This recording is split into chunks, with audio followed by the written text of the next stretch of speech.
Hello everyone, हमने बात करी थी परम्यूटेशंस की। Permutation is the arrangement. अच्छा ठीक है, परम्यूटेशन की अगर हम बात कर रहे हैं, एक बार हम रिवाइज करते हैं हमने पहले क्या पढ़ा था। हमारे परम्यूटेशन में जो हमने पहली डेफिनेशन पढ़ी थी, permutation when all the objects are distinct the number of permutation of n different objects taken r at a time where r lies in between 0 and n and the objects do not repeat is n into n minus 1 into n minus 2 up to so on n minus r plus 1 which is denoted by npr। हमने जो इसकी पहली theorem पढ़ी थी, वो हमने कहा था कि अगर हमारे पास क्या होगा, n ऑब्जेक्ट्स होंगे, n ऑब्जेक्ट्स हैं हमारे पास, n ऑब्जेक्ट्स हैं, number of permutation of n और ऑब्जेक्ट्स हैं वो भी डिफरेंट ऑब्जेक्ट्स। ठीक है, हमारे पास n डिफरेंट ऑब्जेक्ट्स हैं। बहुत ध्यान रहे इस बात का कि हम n डिफरेंट ऑब्जेक्ट्स के बारे में बात कर रहे हैं, तो उनमें से हम r को एक समय में ले रहे हैं। और अगर n ऑब्जेक्ट्स में से हम r ऑब्जेक्ट्स को एट अ टाइम ले रहे हैं, हमसे वो कुछ बोल रहा है कि इतनों को अरेंज करो, इतने ऑब्जेक्ट्स हैं तुम्हारे पास, इतनों को अरेंज करना है आपने। तो r ऑब्जेक्ट्स को अगर हमने अरेंज करना है तो जहां पर r जो होगा वो 0 हो सकता है और n के बराबर या n से छोटा हो सकता है। 0 नहीं हो सकता r, लेकिन 0 और n के बीच का एलिमेंट हो सकता है, पर n हो सकता है। r lies in between 0 and n, semi open interval होगा हमारे पास 0 और n का। ठीक है, तो इस केस में हम कहेंगे कि जो ऑब्जेक्ट्स, और कंडीशन को क्या डाल दी कि and the objects do not repeat, और रिपीटेशन नहीं हो रहा है, नॉट अलाउड।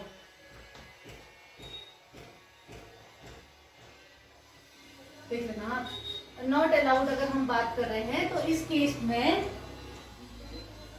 हमारे पास जो ऑब्जेक्ट्स, हम इसको जो डिफाइन करेंगे वो किससे करेंगे, NPR से करेंगे, और इसका आंसर हो जाएगा n into n minus 1 into n minus 2 up to so n minus r plus 1 के इक्वल हो जाएगा, n माइनस r प्लस 1 के इक्वल हो जाएगा। ठीक है, ये हमारे पास था, यही चीज तो हम कह रहे थे। एक मिनट,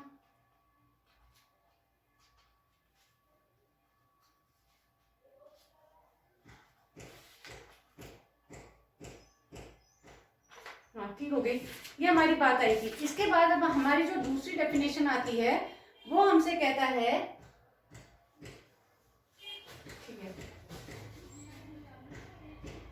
अगला कह रहा है the number of permutation of n different objects taken r at a time when repetition is allowed is n to the power r। अब हमारे पास क्या है, n डिफरेंट ऑब्जेक्ट्स है और हमने r एट अ टाइम लेने हैं, और कंडीशन क्या कहती है कि रिपीटेशन अलाउड है। ठीक है, हमारे पास पहली थ्योरम जो थी उसमें कह रहा था n ऑब्जेक्ट्स है वो भी डिफरेंट ऑब्जेक्ट्स है, उनमें से r ऑब्जेक्ट्स को हमने एट अ टाइम लेना है, जहां पर r की कंडीशन बैठा दी है कि ये 0 और n के बीच के एलिमेंट है, और रिपीटेशन नॉट अलाउड है, तो ये डिफाइन किया जाएगा NPR से, और इसका फॉर्मूला जो हो जाएगा वो n into n minus 1 into n minus 2 up to n minus r plus 1 है।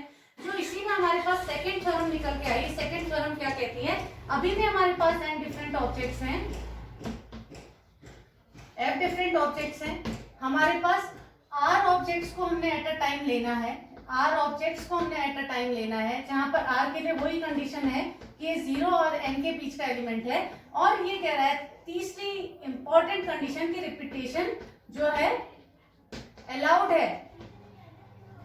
ठीक हो गया, तो इस केस में हमारे पास जो आंसर आएगा वो क्या आएगा, n to the power r के इक्वल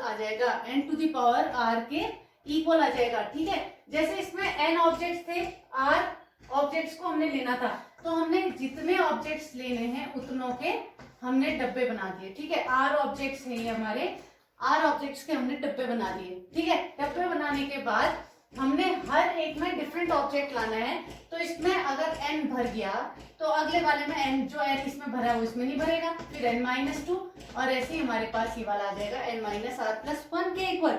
ऐसे ही जब इस वाले केस में आ रहा है, अगर हमने कहा कि ये हमारे पास r बॉक्सेस है, क्योंकि r ऑब्जेक्ट्स लेने हैं ना हमने, तो r ऑब्जेक्ट्स लेने हैं तो हम उसी हिसाब से छाटेंगे। तो हमारे, अगर हम r ऑब्जेक्ट्स की बात करें, हमने n डाले तो ये भी n तरीके से भरा जाएगा, ये भी n तरीके से भरा जाएगा, ये भी n तरीके से, ये भी n तरीके से, n to the power r हमारे पास आंसर आ जाएगा। ध्यान रहे इस बात का कि हमारी अगर मेरे पास 6 डिफरेंट ऑब्जेक्ट्स हैं, 6 डिफरेंट ऑब्जेक्ट्स हैं, जैसे हमने पकड़ लिया था 4, FOUR की बात हो रही थी। अगर हमारे पास 4 है, इसमें से हमने 3 एट अ टाइम लेने हैं, तो हमारे पास 4 क्या हो गए different objects, n is equals to हमारे पास 4 हो गए, और 3 एट अ टाइम हमने लेने हैं ऑब्जेक्ट्स, तो हमारे पास r इज इक्वल्स टू 3 हो गए। हमें इसे देखते ही समझ में आ गया डिफरेंट ऑब्जेक्ट्स की बात हो रही है। अगर कंडीशन दे दी है रिपीटेशन इज नॉट अलाउड, तो रिपीटेशन नॉट अलाउड में इसका आंसर क्या हो जाएगा 4p3 के equal, means 4 factorial over 4 minus 3 factorial के इक्वल, मीन्स इसका आंसर आ गया 4 फैक्टोरियल के इक्वल। यही तो हुआ, ठीक हो गया। अगर वो हमसे क्या कह रहा है, अगर मैं इसे इसी को बॉक्सेस के उसमें दिखाऊं तो हमारे पास क्या आएगा, देखिए ये हमारा आंसर आएगा। हमने 3 ऑब्जेक्ट्स को सिलेक्ट करना था ना, तो पहला हमारे पास किन्हीं भी 4 से भरा जाएगा, जो इसमें भर गया, मतलब पहले में F भी आ सकता है, O भी आ सकता है, U भी आ सकता है और R भी, मतलब ये 4 में से किसी भी तरीके से भरा जा सकता है। लेकिन जो अब इसमें आ गया वो इसमें नहीं आएगा, क्योंकि रिपीटेशन अलाउड नहीं है। तो यहाँ पर जो आ गया वो यहाँ नहीं आएगा, मतलब ये जगह केवल 3 तरीके से भरी जा सकती है, मतलब ये 3, और यहाँ पर हमारे पास आ गया कितने के इक्वल, ये 2। जो यहाँ भर गया वो यहाँ नहीं आएगा, तो यहाँ बचे अब तो 2 की गुंजाइश रही, तो यहाँ पर 2, तो 4 3 12 2 24 इसका आंसर, और इसका भी हमारे पास 4 3 12 2 24, ये हमने फैक्टोरियल नोटेशन में पढ़ा था, ठीक है। अगर इसी में से ये कह रहा है repetition is allowed, repetition is allowed, तो फिर से हमने कितने डिफरेंट ऑब्जेक्ट्स लेने, 3 डिफरेंट ऑब्जेक्ट्स लेने, फिर से 3 डब्बे बनेंगे। पहले वाले में भी FOUR में से कोई आ सकता है, FOUR में से चारों में से कोई भर सकता है, यहाँ भी FOUR चारों में से कोई भर सकता है, यहाँ भी FOUR चारों में से कोई भर सकता है। तो ये 4 to the power 3 means n to the power r इसका आंसर हो जाएगा, मीन्स 4 4 16 4 64 इसका आंसर हो जाएगा। जहाँ पे रिपीटेशन अलाउड होता है वहां का आंसर ज्यादा, जहाँ रिपीटेशन नॉट अलाउड वहां का आंसर कम आता है हमारे पास। तो ये हमारी 2 थ्योरम्स थी।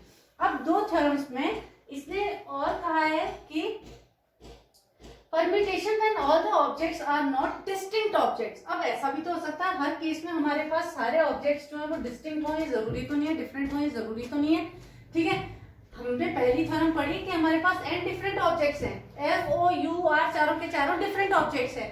इनमें से हमने R ऑब्जेक्ट सेलेक्ट करने हैं। R जो है वो 0 से n के बीच में, मतलब मैं इसमें से 5 भी सेलेक्ट कर सकती हूँ, मैं 3 ही सेलेक्ट कर सकती हूँ, ज्यादा से ज्यादा 4 कर सकती हूँ। अब 0 सेलेक्ट करने वाली बात तो आएगी नहीं, ठीक है। 0 सेलेक्ट करना मतलब तो अपने आप में कोई चीज है ही नहीं, तो कुछ ना कुछ तो वो सिलेक्ट करने के लिए कहेगा ही। तब वो कह रहा है कि R जो है वो 0 से n के बीच में होना चाहिए, और repetition allowed repetition not allowed वो हमें देगा, ठीक है। अब हमारे पास ये कंडीशन भी तो हो सकती है कि हमारा जो क्वेश्चन हो वो कहे कि हमारे पास n डिफरेंट ऑब्जेक्ट्स नहीं है भैया, कुछ ऑब्जेक्ट्स जो है वो हमारे सेम है। तो कह रहा है permutations when all the objects are not distinct objects. लिख देते हैं permutation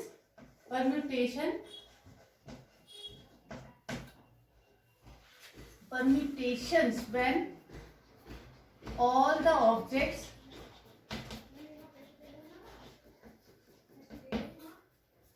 are not distinct objects,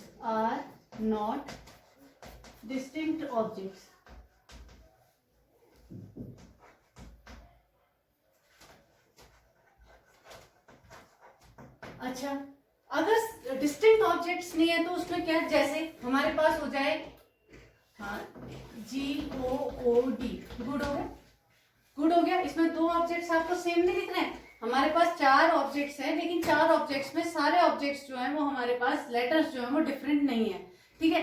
2 objects हमारे इसमें सेम है, वो है हमारे O, ठीक हो गया। तो अगर हम गुड के बारे में बात करें और वो हमसे कहे कि इसका परम्यूटेशन बताइए, अगर हम सारे लेटर्स को सिलेक्ट कर रहे हैं तो इसका परम्यूटेशन, इसको किस तरीके से अरेंज कर सकते हैं, तो इसका अरेंजमेंट जो होगा वो होगा आपके 2 O को, अगर हम इन 2 O को O1 और O2 माने तो इनका अपना अरेंजमेंट कितने तरीके से हो सकता है, G O1 O2 D, G O2 O1 D।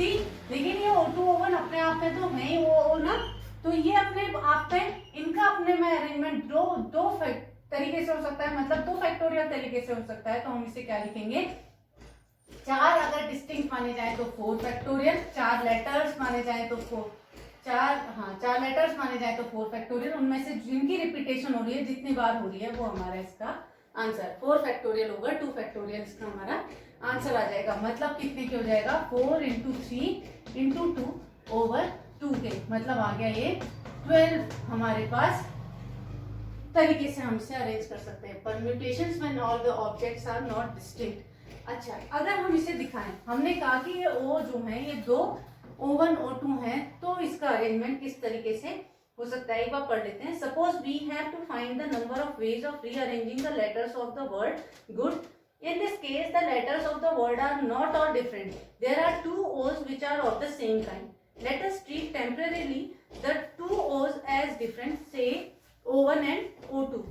The number of permutation of 4 different letters in this case taken all at a time is 4 factorial. अगर हम चारों letters को हम ले लें तो चारों letters का permutation क्या है, 4 factorial है. Consider one of these permutation, say G over O2 D. Corresponding to this permutation we have 2 factorial permutations. कौन कौन से हो गए, अगर मैं G01 O2 D की बात करूं तो इसमें G02 O1 दोनों एक ही काइंड के तो हैं, इनके अपने अरेंजमेंट क्या हो गए, 2 फैक्टोरियल टाइप के हो गए ये.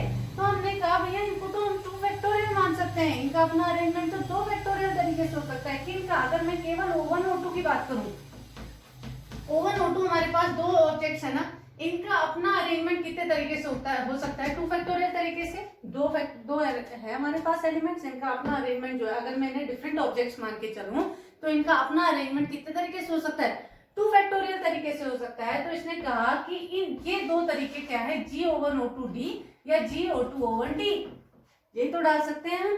फिर ये हमसे कह रहा है which will be exactly the same permutation if O1 and O2 are not treated as different. That is, if O1 O2 are the same O at both places. Same मतलब हम G01 O2 D G02 O1 D को same consider कर सकते हैं अगर हम O2 O1 को different नहीं माने. मतलब ये एक ही काइंड है. इसके बदले हम क्या लिख सकते हैं कि हम किसकी बात कर रहे हैं, GOO D की बात कर रहे हैं. आगे बात समझ में. तो अब हमें इसको दिखाना है कि हम किस तरीके से कह रहे हैं कि हम इनका परम्यूटेशन कर सकते हैं जब objects are not distinct objects. तो इनका किस तरीके से करेंगे. अब दो ओ दिख रहे हैं हमें, है तो वो सेम ही काइंड के ना, लेकिन हमने मान के चला कि ये अलग अलग टाइप के हैं, ये O1 O2 है. तो इन O1 O2 का अपना अरेंजमेंट 2 फैक्टोरियल तरीके से हो सकता है. जब 2 फैक्टोरियल तरीके से हो सकता है तो जो हमारा टोटल अरेंजमेंट है उसमें फर्क पड़ेगा. तो 4 फैक्टोरियल ओवर 2 फैक्टोरियल, ये दो डिफरेंट ऑब्जेक्ट्स हमने मान के चल रहे हैं O1 और O2 को. तो हमने कहा कि 4 फैक्टोरियल ओवर 2 फैक्टोरियल मींस 12 तरीके से इनको अरेंज किया जा सकता है. ये कंडीशन में when permutations when all the objects are not distinct objects. तो इस केस में हम कैसे करेंगे, इसको हम करके देखते हैं ताकि हमें समझ में आए. अभी हम मान के चल रहे हैं कि ये दोनों अलग ओ हैं, लेकिन ये अलग ओ है तो नहीं ना, लेकिन इनका आपस में अरेंजमेंट दो तरीके से हो सकता है. इसलिए हमने कहा कि इसके 12 परम्यूटेशंस बन सकते हैं. तो उसको कैसे दिखाएंगे ये देखते हैं. हमारे पास आया G01 O2 D और G02 O1 D. हमारे पास एक ही को दो तरीके से हमने लिख दिया. अगर हमारे पास O1 O2 डिफरेंट है बल्कि ये डिफरेंट नहीं है, तो हमारे पास क्या आएगा, देखिए GOD को लिखने के ये दो तरीके हो सकते हैं. ठीक है, इसलिए हम 2 फैक्टोरियल से उधर डिवाइड कर रहे हैं. टोटल हमारे पास 24 आएंगे अगर हम O1 O2 को डिफरेंट मानकर चलते हैं. अगर वैसे ये डिफरेंट है थोड़ी गुड में हमारे पास दो ओ सिमिलर होते हैं तो हमारा आंसर 12 होगा. अब कैसे होगा उसको हम देखते हैं. ये हमारे पास आ गया G, हमने यहाँ रखा, ये आया हमारे पास ODO. ठीक हो गया. या G01 DO2 या O2 DO1, ये हमारा GODO है. इसके बाद हमने ले लिया GDO1 O2, ये आ गया GDO2 O1, ये GDOO है. इसी तरीके से हमने ले लिया DOO O1 O2 G DO2 O1 G. एक के हमारे पास 3 अरेंजमेंट हो गए DOOG. फिर आया हमारे पास DO1 GO2 DO2 GO1, ये हो गया DOGO. ठीक हो गया, ये भी हमारे बन गया. अब एक दो बन गए, इसके एक और बनना है DGO O1 O2 DG O1 O2, ये हमारे पास आ गया DGOO। ठीक है, अब हम O1 O2 को O1 के लिए रखते हैं। O1 आया तो O1 हमारे पास आ गया GO2D। ठीक हो गया, ये आया O2G O1D, इसका मीनिंग OGOD। ठीक है, अब दो O है हमारे पास, एक O से 3 बनेंगे तो 2 O से 6 बनेंगे। देखते हैं कैसे। एक बन गया, दूसरा O1 O2 GD O2 O1 GD, इसका मतलब OOGD। ठीक है, अब इनको आपस में बदल देते हैं। ये आ गया O1 O2 DG O1 O2 O2 O1 DG, इनका मतलब OODG। ठीक हो गया, हमारा ये आया। देखिए O1 G O2 B O1 O2 GD। अब हमारे पास आएगा क्या, O1 GD O2, ये आ गया O2 GD O1, इसका मतलब हुआ ये आया OGD O2 GD OGD O। ठीक हो गया, ये भी आ गया हमारा। इसके बाद हमने लिया O1 DG O2, ये आ गया O2 DG O1, ये आ गया हमारे पास ODGO। ठीक है, अब हमारे पास क्या चीज आएगी, देखिए O1 D O2G। ठीक है, ये आ गया O2D O1G, ये हो गया ODOG ODOG। ठीक है, इसके बाद आया हमारे पास O1G D O1G O2D, ये आ गया O2G O1D, ये आ गया OGODK OGODK। देखिए O से शुरू होने वाले बना 1 2 3 4 5 और 6, इसका मतलब कोई एक चीज एक्स्ट्रा हो गई। 1 2 3 4 5 6 OGOD हमारे पास 2 बार आ गए, ये हमारे पास 2 बार आ गया। ठीक है, हमारे पास बन गए O से हमारे पास 6 अरेंजमेंट बने, बाकी D से हमारे पास 3 अरेंजमेंट बने, G से हमारे पास 3 अरेंजमेंट बने। टोटल हमारे पास, अगर हम इन्हें डिफरेंट ऑब्जेक्ट्स मान के चल रहे थे तो हमारे पास 24 अरेंजमेंट्स थे, लेकिन हम जब इन्हें सेम मानकर चले तो इनका आंसर कितना था, केवल 12 था। क्योंकि G01 O2 D और G02 O1 D को अगर हम O2 O1 ना मानकर O माने तो इसका एक ही अरेंजमेंट पॉसिबल है, इन दोनों के बदले एक। तो इनका अपना अरेंजमेंट जो है वो 2 तरीके से हो सकता है, इसलिए हमने 2 फैक्टोरियल करा है। इसी तरीके से अगर मैं बात करूं इंस्टीट्यूट की,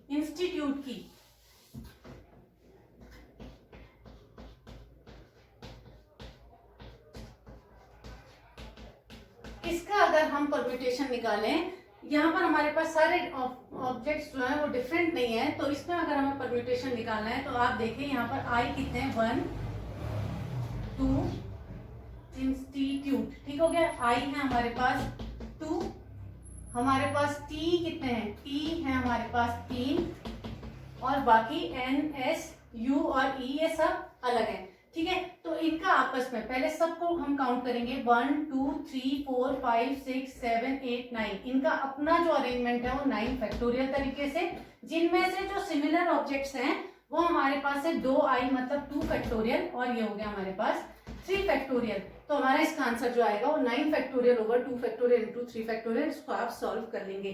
ठीक है, तो ये हमसे कहता है कि इसको इस तरीके से आपने सॉल्व करना है। तो थ्योरम्स इसने क्या बनाई, ये कह रहा है the number of permutations of n objects where p objects are of the same kind and rest all are different, then the permutation will be n factorial over p factorial.